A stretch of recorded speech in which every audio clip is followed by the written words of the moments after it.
The nice shirt you've got there, Matt. All right. Hi, everybody, and thank you for joining us for tonight's training session with sports psychologist Cameron Gyss. We've got some of us here in the Healy room and then quite a lot of you online. So thank you for taking some time out of your Wednesday night to add to your umpiring toolbox. Hey, Matt, So there's an extra microphone going causing a lot of feedback in that room somewhere. Yes, that's all right. I'll see what I can do. That's just you, Steve. That from the laptop. I think it's got. Only you would think that, mate. I didn't say it was someone else.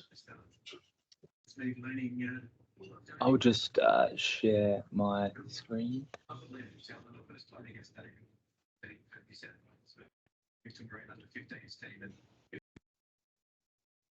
Ben, can you turn your mic off? Thanks. Right. Good to go. All yours. There's kind of sound feedback coming through there, I think. Yeah, sweet. All right, thanks for coming, everyone, here and online. I really appreciate it. It's quite late in the day. I'm sure you all had busy work days and things going on and crazy weather, so I appreciate you guys coming out. Today, we're talking about building resilience and what that kind of looks like for your context as cricket umpires. Just thought a little bit about myself. So I've been a performance psychologist for a little while now and recently became an endorsed sport and exercise psychologist, which just meant I had 2 years of extra kind of supervised practice. I've worked in a number of different high performance contexts, working with athletes and coaches and in kind of high performance support teams. Currently, I'm working at QAS 4.5 days a week as a performance psych. So I work with athletics, wheelchair basketball, wheelchair rugby, and men's hockey. And I also run my own private practice via telehealth called the Resilience Room, funnily enough. So my areas of interest are supporting people with performance, chronic pain and injury management, and also management of mental health concerns. I think it's important, whenever you're delivering a workshop, to really start with a strong why. So why are we here? Well, what's the point of this? And I think for you guys, umpires seem to be under more pressure and scrutiny than ever before. Especially at the higher levels. There's cameras on you guys 24/7. It's a difficult kind of spot to be. There's review processes now, overturns processes, social media. It'd be pretty full on. So I think it's important to be able to build those skills of resilience, especially at that higher level, to be able to cope with those added pressures. And then just the nature of cricket. I'm not a cricketer myself, but my dad, he's still playing cricket. He's 68 now.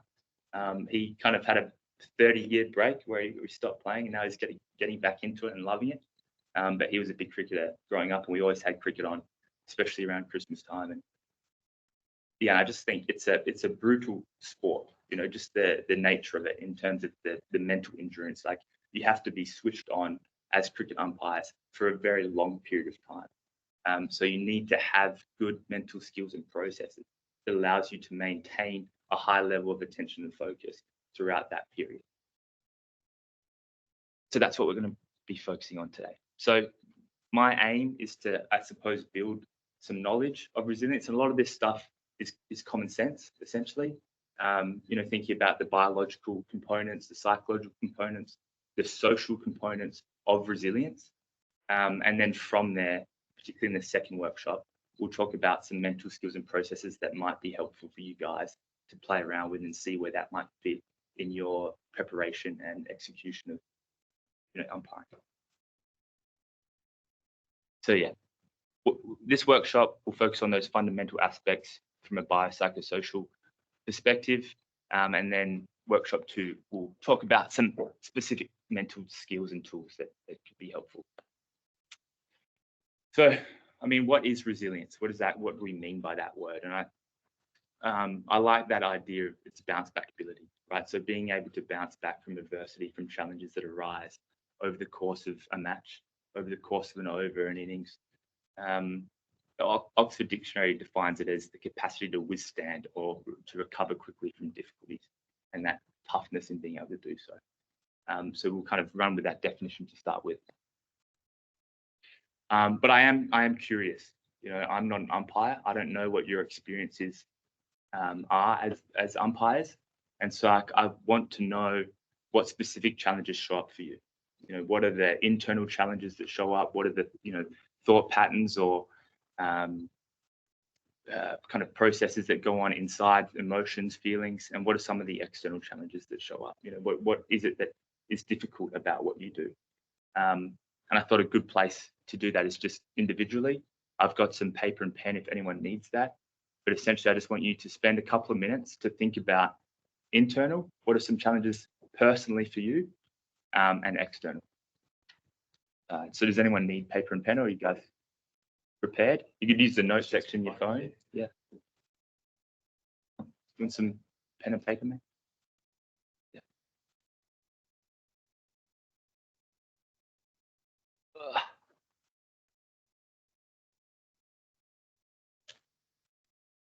Hey, go ahead and grab your pen.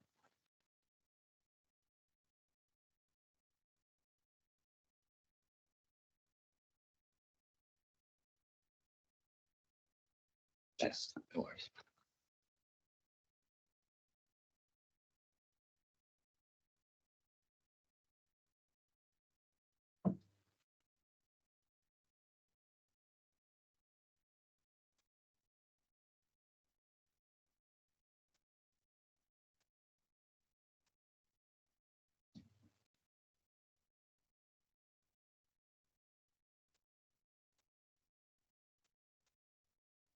Hi, Shay, you've got your hand up.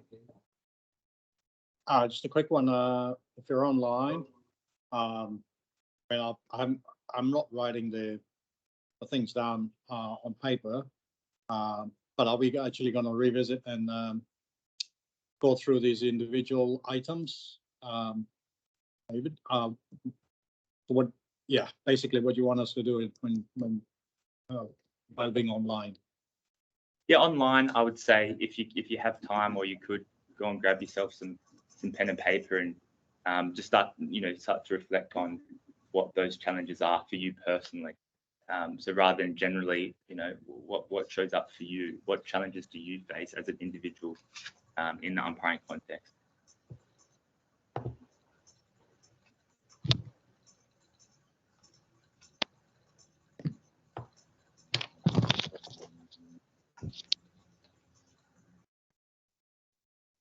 And we'll just go for one more minute.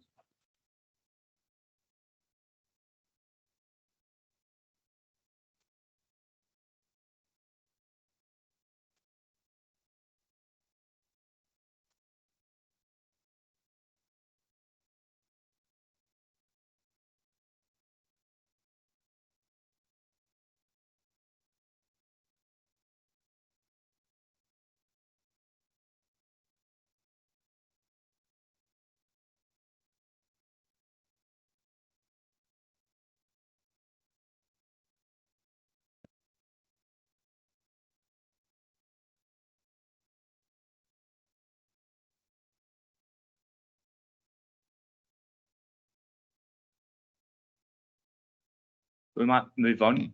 And for those online and for those here, I'll send through some slides. So if you do want to go through this at your own pace, you can do these exercises at home as well. The next component of this is trying to assess how those challenges, either internal or external, actually impact your performance as an umpire, actually impact your ability to stay focused on the task at hand, to make decisions, in terms of how you interact with others. So the next task essentially is to have a look at some of those challenges and pick the ones that you struggle with the most or seem to have the biggest impact, and start to assess, how is this challenge actually impacting me as an umpire in my performance? Does that make sense? Yeah.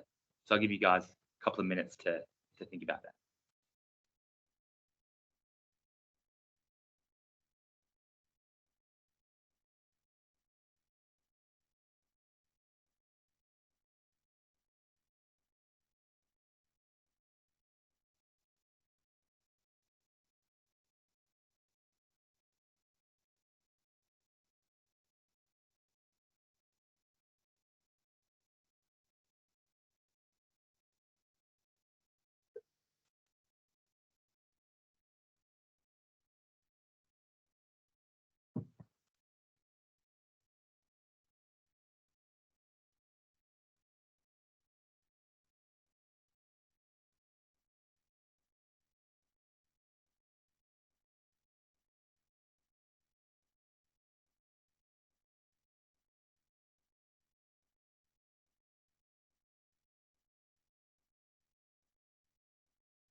Just 10, 20 more seconds on this one.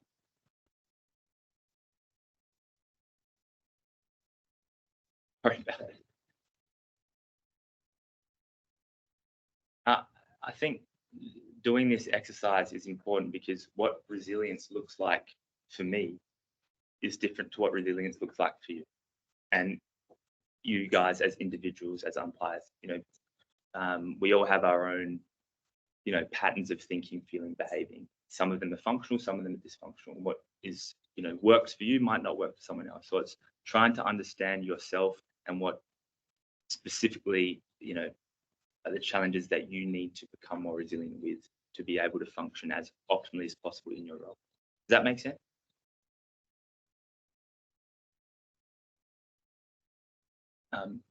So from here, we're going to move into breakout rooms for those of you online. We'll kind of just work as a group in here. There are some people online who have been engaged with about kind of leading and facilitating their groups. For those people online, maybe just take a photo of this, or if you have access to the email from today, get that handy, because once I think we go into breakout rooms, you won't have access to this slide for these questions. So basically, as a group in your breakout rooms in here, we're just going to go around the room and share specifically what the biggest challenge is for you. And if you want to pass, that's absolutely fine. There's no need to share, but it gives you that opportunity to see if there's some common themes that arise in the group. And then we'll think about you specifically, what helps you be resilient. Maybe we can lean on the collective intelligence of the room, and there might be some really good strategies that you guys already utilize that help you be more resilient in this role. So does that make sense? Yeah. Did you want to start those breakout rooms, Matt? Yep. So Nathan, James, Dave, Taylor, and can't remember, and Ben Farrell are our facilitators in each of the rooms. If you're online at the moment, you'll be moving into a breakout room shortly. Just remember to unmute your microphone so you can chat. We'll go maybe 10, 15 minutes max. Yeah. So in terms of, so that they've been split up? They're just going out. Joys of modern technology take a little while to activate, but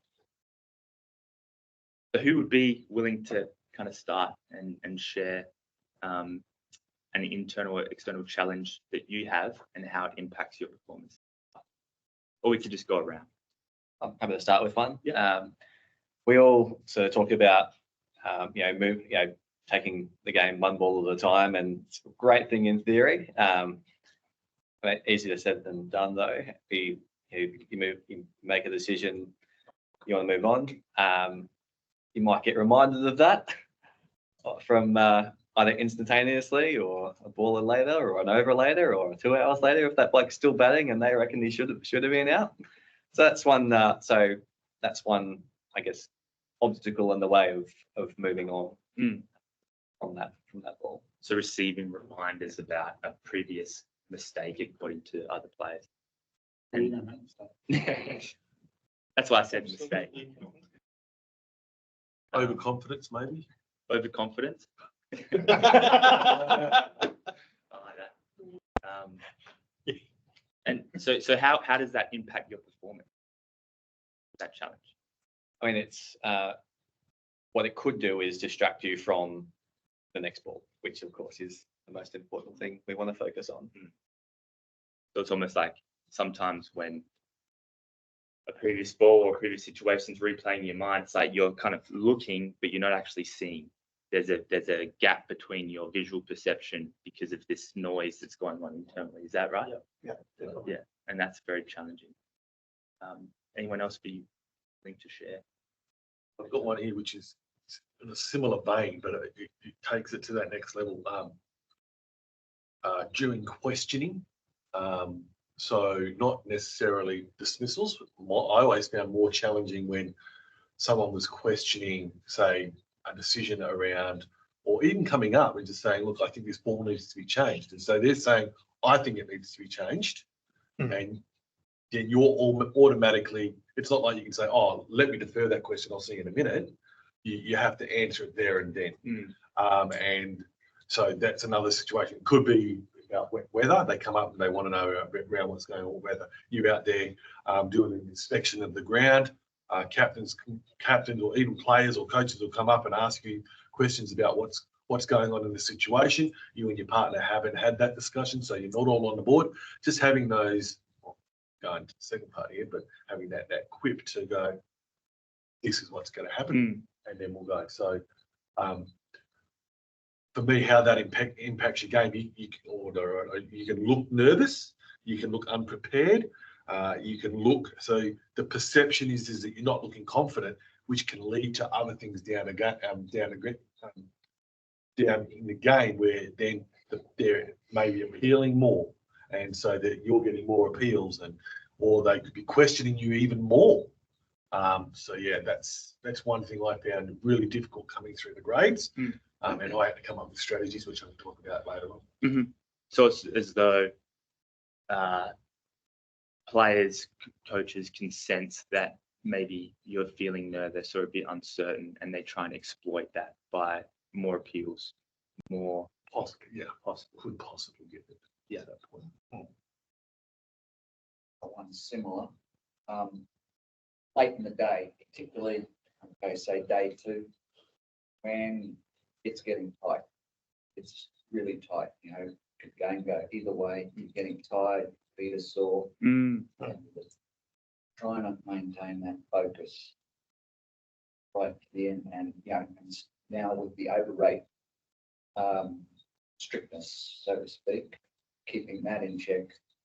And players are aware of it, that you're getting tired, you're starting to lose it, and more appeals start coming out. So just the mental fatigue that shows up. Physical and mental by the end of the day, especially in 37 degrees. Yeah, I was going to say Queensland's a pretty tough spot to be picked up by. My God. Don't you pull for the jacket at that time? The humidity and the heat, it's been brutal recently. Yeah. And how, I suppose that's probably an obvious one, right? It's like that mental fatigue and physical fatigue makes it difficult to concentrate, makes it difficult to focus, and that probably leads to a sense of maybe reduced confidence in your ability to actually get decisions correct. Or is that fair? Maybe there's some self-doubt that might arise in those kind of conditions.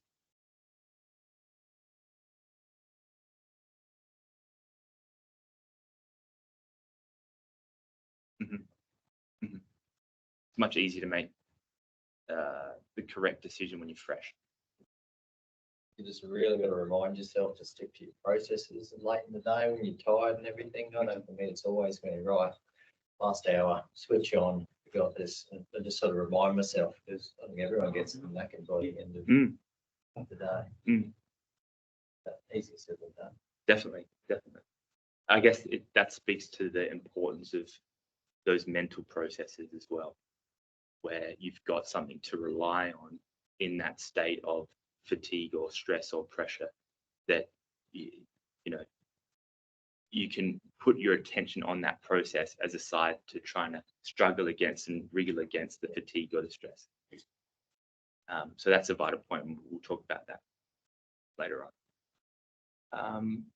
Anyone willing to share some behaviors or mental processes that help you navigate some of these challenges?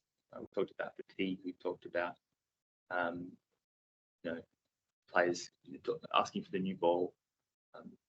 Does anyone have anything to share around that?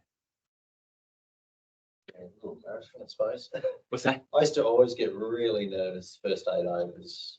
Like I noticed it didn't leave for at least 8 overs. I've got a bit of anxiety. And I think as I got older, I just find myself, this sounds dismissive of them, but I just say to myself, they're just a bunch of kids playing cricket. What's the worst that's going to happen? So that's what I do for myself. I start to think too much about it. Oh, it's this grade, or it's this semi-final, or these guys are here on the table. I think that's when you start to probably worry about that too much. So I just try to say, I'm just going to watch a bunch of kids play cricket on the side. So that kind of way of framing it and that perspective taking allows some of that anxiety to be Yeah. relieved. Getting rid of that disaster thought, you know, Mm. or if I get a horrible decision, make a horrible decision, Mm. Mhm. life will go on. Yeah, and I think that's a big part as well, isn't it? It's just like there's a sports psychologist by the name of Dan Abrahams, and he's an English guy. He works a lot in the Premier League, and he talks about being really tough on mindset, like really tough on I'm going to be focused, I'm going to follow my mental process. Nothing's going to stop me from doing that, but tolerant on performance, tolerant on outcomes, because at the end of the day, you know, you can't get everyone right. It's just not possible.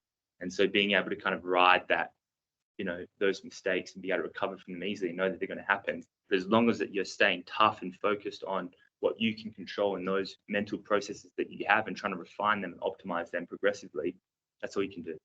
And I think that's a really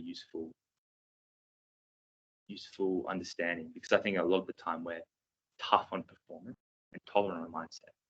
Right? It's like sometimes I got it right, it's fine. But we can switch that around. I think it's quite a functional perspective. Anyone else? What? Sorry, I was just going to talk about my situation with the ones that I was talking about with. I always found it's much easier to prepare for those situations if I had something that I would say on a regular basis around those things. So preparation around those things, and knowing what I would say if someone says to me. Being prepared around if a captain comes up during wet weather, those kind of things. Actually, physically coming up with solutions around those areas, because I knew it was one of my weaknesses, and I still don't reckon I was great at it when I finished. Because the higher you go up, the more intense the questions become. So those quips, they look at you with more, oh yeah, I've heard that one before. So the further they go up, the more they've heard those responses. So the better and more natural those responses need to be delivered to negate that pressure, anxiety, build that resilience. So prepare what I was going to say, and then obviously experience. The more times I experienced those things, the more times I was natural, I built more resilience around it. Still don't think I was great when I finished, but much better than when I started. And, you know, that speaks to a couple of key points, right? That growth mindset of knowing that I am where I'm at, and every new experience and challenge that I face is an opportunity to learn from it, to grow, to refine my process. No matter what level you get to, it's just having that mentality. I think that's very helpful in terms of building resilience. And the other thing you mentioned that I think is really useful is, you know, competence beats confidence every time. You know, instead of trying to get confident in a difficult situation, which is really hard to do, it's best to just work on our competence at it, right? And that's what you did, is you figured out what are these things that keep showing up, these questions that keep showing up, and you practiced, and you became more competent at knowing, okay, this is what I did. I'm sure this nervousness still showed up, you know, probably lack of confidence still showed up, but you were competent. You were more competent at what you did and how to respond to those situations, which, you know, makes all the difference and makes us more resilient. We're really good at all of those different factors of what you do. We're going to be more resilient as the day goes on, the match goes on. Anyone else be willing to share? We'll probably just do one more. Stumbled on a little method years back when my son was.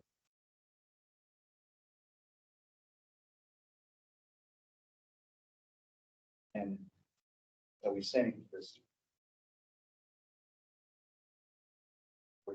little stuff. We also taught him breathing techniques. Never through the mat. Sit there and copy it. Effectively, I learned to meditate a little bit doing it. Try that now, and it just sort of like gives me that extra half a second to sit back, think about the response. Yeah, it creates a gap between that stimulus and response, where often we just react.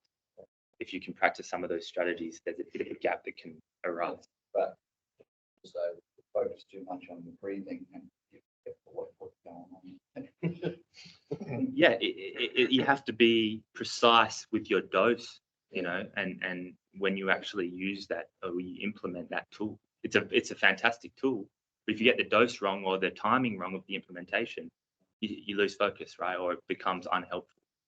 But yeah, I think like breath work in terms of regulating our nervous system, our emotional system, when we notice that we've been kind of emotionally triggered by a potential mistake or a reviews process or escalated behavior, having tools in our toolbox that allow us to, get a little bit more calmer, create a little bit more space between that stimulus response, feel a little bit better in our bodies. I think it's really important. And breath is a really useful way to do that. I'm not sure if that's necessarily in the next workshop, but it's definitely something to talk about because it's pretty simple, right?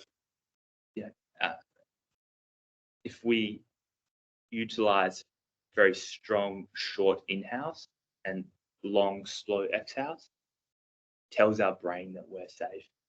And it can be a bit of a feedback loop that can make us feel a little bit more relaxed. There's a couple other components there. The diaphragm movement and actually being able to breathe down into our belly rather than our chest. That's a part of it. And if there's mental loops or patterns of thinking, you can introduce a counting element to that too, to kind of act as a bit of a synergistic breathing technique where you're utilizing the diaphragm movement, which I'm not a neuroscientist, so I can't tell you exactly why it works, but it works in terms of calming us down and activating the vagus nerve and the parasympathetic nervous system, which is the rest and digest part of our nervous system. Probably going a bit too into depth here, but very useful component of the breath work. And then, the inhales. And if you're struggling with focus, you can reverse it, right? Really long, strong inhales, short exhales. Long, strong inhales, short exhales. 4 or 5 of those, we can get a little bit more energy. So the breath is a tool that we can kind of use to influence our physiology and our focus and concentration, or our ability to relax. Any questions on that? That makes sense? Yeah, but definitely a very useful tool to explore in what you guys do, I think. Now, I'm not sure where Matthew is, but probably time to move on. I'll go and just grab.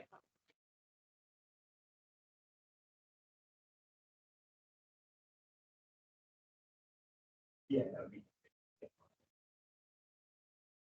All right.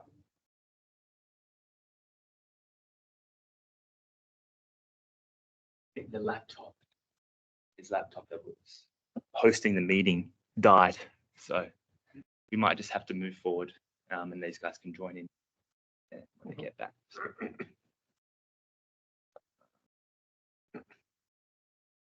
So, I think to shift this definition a little bit to be a bit more specific to what you guys do, I think resilience of the cricket umpire is this capacity to navigate those challenges that you've mentioned skillfully, to be able to notice and have the self-awareness to notice when focus has been lost, and to be able to quickly recover and refocus attention fully back onto the task at hand.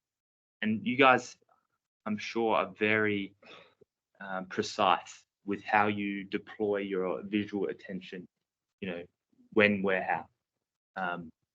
And, that's a skill in itself that you guys are very well versed in, but it's just sometimes clarifying what those processes are and making it more salient in your mind that you have these processes already there, just trying to bring them to light a little bit. So in terms of how we can build resilience, you mentioned an interesting one of just like the fatigue that comes.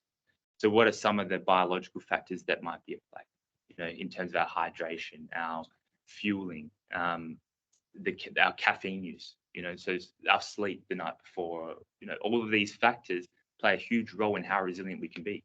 I could have all the mental skills in the world, but if I haven't eaten for 4 hours, I'm pretty hopeless, pretty useless, very angry and irritable. I don't know if anyone else gets that. Similarly, I could be an absolute mental master at, what I do, but if I don't sleep for a couple of nights, I'm not very resilient, and small things can, kind of shift you off kilter. Hydration, yeah, huge for you guys. We feel that we don't do as much as we do. Yeah. But hydration. Yeah. And even in preparing for this workshop, like, we'll get to it later. I'll wait. But I learned some things that I think are very useful and kind of helped me already. Like I still play basketball a little bit. Just understanding where dehydration actually starts and how it can impact. It's a lot earlier than I thought. And so I've tried to change some of my hydration processes, and it's been useful. So yeah, we'll talk about neuroscience. So how do those biological, psychological, social factors impact our cognitive function, our brain function, and make our brains more resilient at being able to maintain attention and bounce back after facing adversities. And then there's also, mental skills and processes like you mentioned, meditation, breath work, clarification of, stepped attention processes. So yeah, we'll talk about those things. We'll start with the biological components. So our brain, our body are connected, right? If we're fueling our body, we're fueling our brain. Those two things work with each other. And so we want to talk about how do we actually build this resilient brain. So we'll talk about diet, sleep, hydration, exercise, caffeine. Diet's an interesting one, right? So this understanding's definitely changed some of my process of what I do.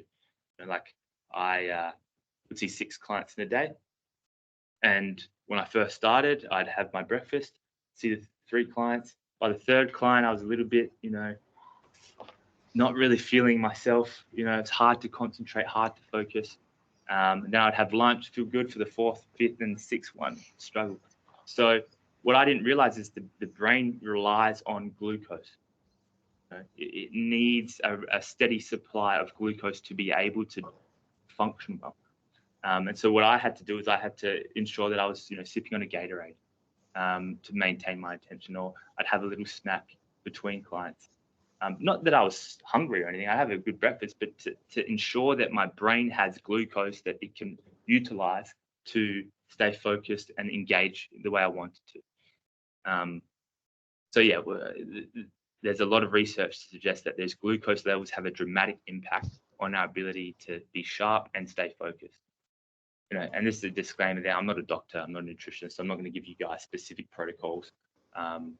If you, on your, in your own experiences, know that this is an area that, hey, I probably could improve the way I feel. Maybe have a chat with your GP or nutritionist. They might be able to help. I've got there a couple of graphs. So it's just obviously, our blood sugar levels, they rise when we have our meals, and then they steadily decrease, lunch, steadily decrease, snacks. But if we want to try and build consistent intake of glucose in your match day preparation and, during matches, that enables you to have your brain to have access to that resource of glucose. And then, of course, the difference between high GI and low GI. So if you start your day with a couple of pieces of white bread and jam, you might feel good for half an hour, but then there's a crash. Similarly, if you start your day with some fruit, a banana, a couple of whole dark breads with peanut butter, it's probably going to your energy levels and that fuel that your brain has access to is going to last much longer. Does that make sense? Yeah. Again, I'm not a nutritionist, so I'm kind of stepping outside my bounds here a little bit. So just some basic tips, right? Avoid steep glucose rushes when you can. So try and rely on those low GI breakfast, lunch, snacks, dinners. Try and maintain that high enough glucose during your bouts of cognitively demanding work. Like, I'm not sure, how often are you able to drink? Like, do you carry drink bottles with you? Roughly every hour. Once an hour. Yeah. So yeah, the idea of being able to regularly sip a Gatorade is not possible. So that, I suppose, those periods in that hour, you're trying to get as much fluid as you can in. Is that a struggle? Or be really well hydrated leading through to the match. Yeah. How do you guys go with that?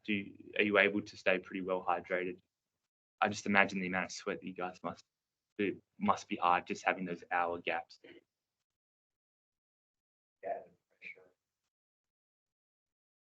The players leave the field, so we're wasting a minute leaving the field. Mm-hmm. Virtually only there for maybe one good goal. Gotta be back out, rolling again. It was actually quite difficult at times to have enough time to hydrate or fuel. That's good for me. There's another aspect there. Just our regular diet has an impact on our glucose control generally. So if we can, move towards maintaining a healthier diet that's filled with some of those low GI foods, and plenty of fruit and vegetables, we can shift the effectiveness of our body to maintain a blood sugar level that is helpful for our brain to have glucose. So I guess now would be, I've shared a couple of ideas and there's a couple more on this slide, but I would like for you guys to spend a minute or two with your pad and pen to just reflect on some of your nutrition habits, maybe over the past couple of weeks or the past month, and whether there's any slight adjustments that might be helpful to kind of optimize your glucose levels, which again is the role here is to try and optimize our cognitive function and our ability for our brain to be resilient. So there might not be anything, but just have a think about, the timing, the content, size.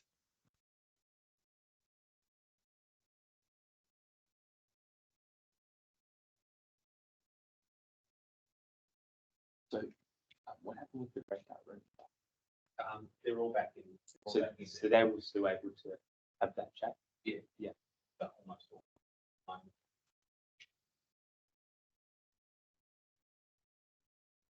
Everybody's back in the room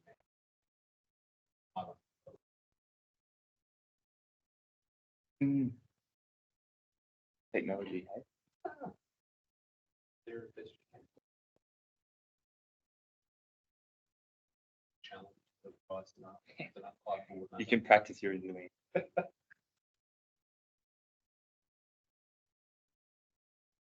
Just while you guys are doing that, I'm curious, from the online facilitators, did you guys notice any common themes in terms of the specific challenges people were experiencing and how it was impacting their performance? And also whether there was some commonalities around processes that allowed them to be resilient?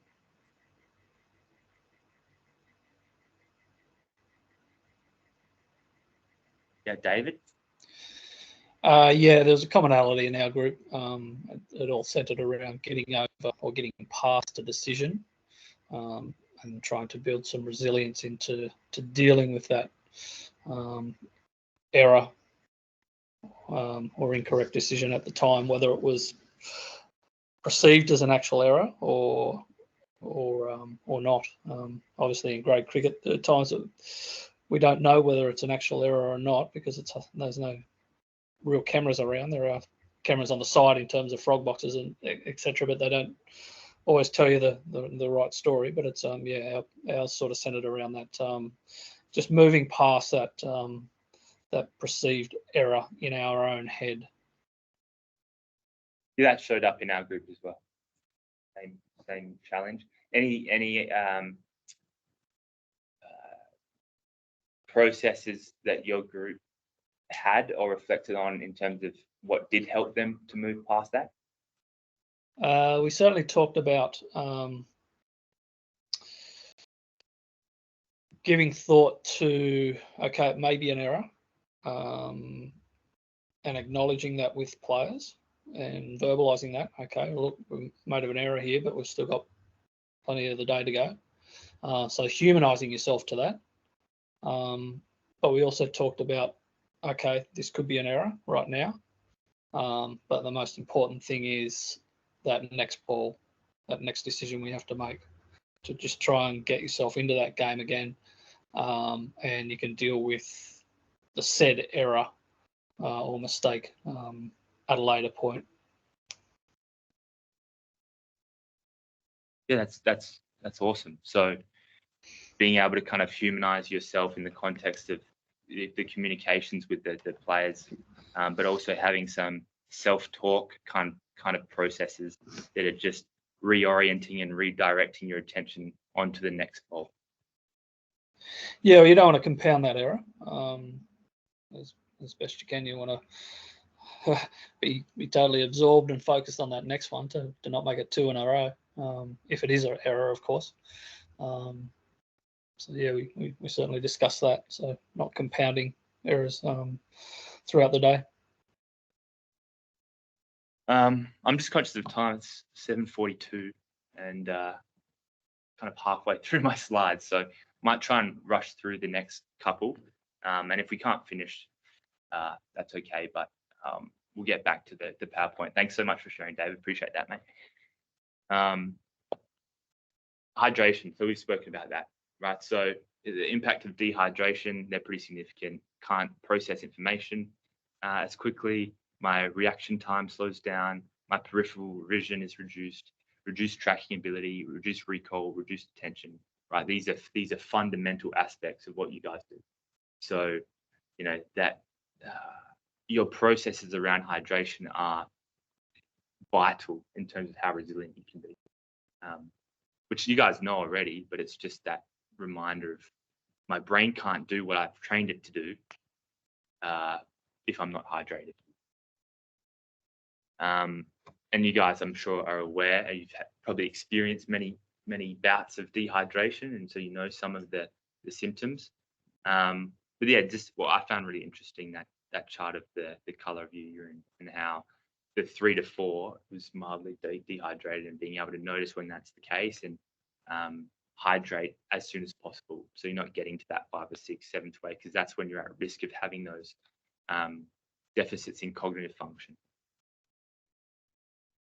And then, yeah, I think you guys can't necessarily have the sports drinks, maybe in the break, utilizing sports drinks or having kind of homemade sports drinks, which are, I think, useful in getting electrolytes and also the glucose side of things. So you can kind of kill 2 birds with 1 stone. Helps with hydration, helps with having the brain having access to glucose. We're not going to spend any time on this because I want to rush through. Sleep is obviously a big one. So if we're not getting sleep, the brain can't concentrate. There's a decline in mood. Our memory's not as good. We're more prone to fatigue. Long term, if we're not sleeping well, you know, there's an increase in cognitive decline. Our work performance, our umpiring performance will suffer. So being able to recognize when our sleep is, you know, not the quality that we want it to, and having behaviors and processes that allow us to remedy that is really important. And I think, you know, psychological research, neuroscience research has done a good job of, you know, creating this sleep hygiene area of study. You know, sleep is studied in a crazy amount. So, you know, there's some pretty straightforward processes, and if you Google sleep hygiene, you know, you'll be able to access that. Some pretty simple tips. I think the tips that I find most useful in just for myself and also working with clients is the lighting. You know, before civilization, artificial lighting, how did our brain know it was time to shut down? Went dark, exactly. The sun went down. And what else happened? When the sun goes down, it also gets cold. So if we can simulate a shift in our body temperature and pair that with a reduction in you know, the lighting that our eyes are seeing, it can have a pretty powerful impact on our brain's ability to shut down well. So what that looks like is having a hot shower a couple of hours before bed, you know, candles or dim lighting, and then trying to stay in relatively dim lighting. And so we get that hot to cold shift in temperature. Our eyes aren't seeing much light, and it's these powerful signals that are telling us, brain, okay, shut down now. You know, and if we leave our bed just for sleeping, we're not on our phones, we're not reading a book. The bed is a sacred place for sleeping and sex only. Yes. Or simulated. That's important. That's important because we want to train our brain that when we get into bed, it's a signal. It's time to turn off. So yeah, there's some basic ones. Obviously, not drinking caffeine too late before bed is also important. Alcohol is terrible for our sleep. So if you want to have a drink, have it when you get home from work, but give yourself 3 or 4 hours before bed at least, because it will impact your sleep quality. And then, yeah, if this is an area that you want to optimize, just Google sleep hygiene. All the tips are there. Regular exercise is vital again for our cognitive function. So if we're getting regular exercise, and I'm sure a part of what you do, there's exercise a part of that, but it improves our working memory, improves our motivation focus, improves our learning capacity, our sleep quality, our ability to regulate stress. These are all important for being an umpire, and it's all important for being resilient as well. So we need 150 minutes of moderate intensity physical activity per week. So you probably get a lot of that when you're umpiring. But I suggest, and I think this is just really good practice, if we're trying to build resilience, 10-minute, 20-minute walk in the mornings. Exposure to natural sunlight is great for our brain. And if you do that every day, you've ticked off your 150 minutes. So that's something that I try and do. It's what I recommend to my clients. Again, I'm not a neuroscientist, but there's a few different processes that, in terms of like lateral eye movements when we're walking, a broader gaze when we're walking, the exposure to sunlight impacts our neurochemicals in a lot of beneficial ways. So trying to get that morning walk has so many different benefits. And that kind of also ties into delaying our morning cup of coffee as well, which we'll talk about. So caffeine. Caffeine's another thing. I mean, do you guys utilize caffeine in what you do? Some yes, some no. It's a bit of a mixed bag. Caffeine can be a useful tool, but it all depends on timing, dosage, all these other factors. It can be really useful if utilized right. And again, it's individual as well.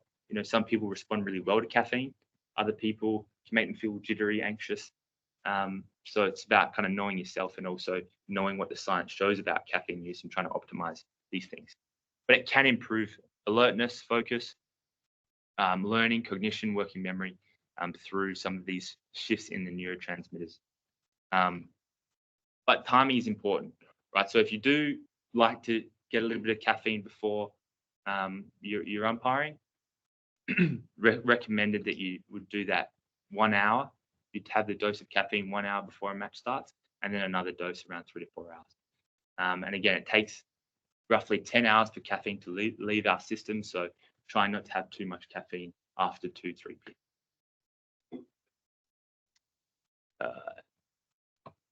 And this is an interesting one with some of my clients. They have difficulty with this. They like to drink 5, 6, 7 coffees a day. But realistically, the guidelines suggest no more than 400 milligrams per day. Because if we are having more than that, there's some of these negative impacts of caffeine, like increased dehydration, increased anxiety, irritability. Our tolerance goes up, so we need to consume more. And again, that can have a lot of negative effects on our nervous system. So it's also a diuretic. So, you guys are already struggling enough against the dehydration battle. So it's important that, you're not having too much. How much time we got? 10 minutes. Got the service station. The traders come in. Yeah. It's not great. So in terms of being able to be resilient, there's a huge social component. Human beings, we're social creatures, we're tribal creatures. We need to feel accepted. We need to feel supported to be able to be at our best, to be able to deal with adversity. And so how you guys relate to each other, how you guys support each other, how you lean on your supports is vital. And it's another component that's worth talking about. So in preparation for this workshop, I was doing some reading, and I can't remember the umpire, but it was a really great article that was an interview, and he talked about umpiring is this team sport, and it's really important that there is a sense of support coming from that team and the organization that surrounds you, and that feeling of like you've got each other's back. Also, aside from that, being able to maintain and utilize social connections and life balance outside of cricket. So yes, it's important that in the context you feel socially supported, but it's also just important for resilience generally that we feel supported in our lives and we have strong social connection. Another component of this is to be able to have the ability to reach out when you are struggling with something and to actually engage supports. And support doesn't have to be a professional support like myself. It can be another umpire. It could be a friend that you've got that you share a hobby with, or it could be your wife or other family members that you feel comfortable to say, that was a tough day. That was a bloody tough day at the office. And for those people to support you, get through that. And yeah, that comes down as well to the actual skills tied in to building supportive relationships and maintaining those. Psychological components, we spoke, you guys kind of referenced these, right? This growth mindset, being able to be really tough on your process, on your mental game, on how you're attending to each ball, and tolerant on performance, knowing that, okay, I'm going to make mistakes and that's okay.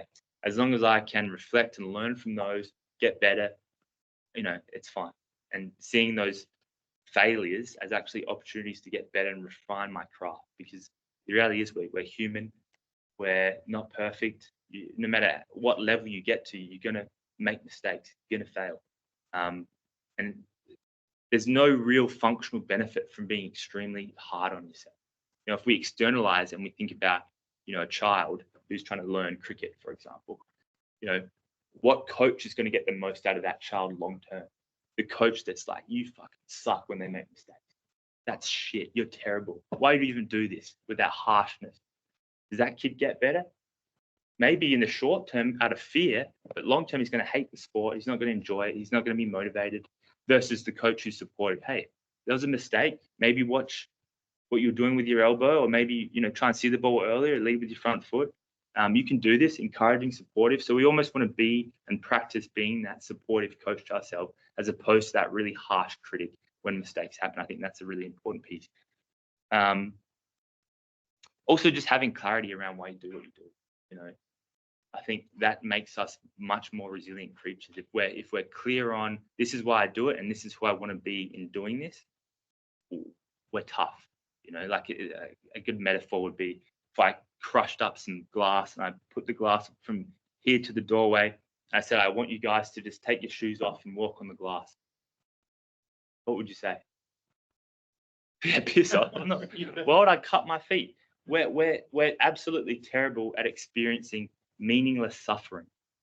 Right? But if I said across that door, once you've walked through that glass, is a happy life for your family, is your dreams coming true.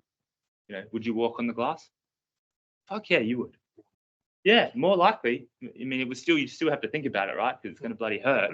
But you're more likely to be able to be resilient in that situation because there's meaning behind it, there's purpose behind it, there's a reason. So having that clear in your minds of why you do what you do and who you want to be in that context is really important, I think, for being able to be resilient. And like you said, right, just clear processes and practice those for managing disputes, reviews, managing difficult emotional reactions, practicing the breath work, practicing the communication style that you want to exhibit, and having kind of systems and processes internally that help you deal with those and that you really trust.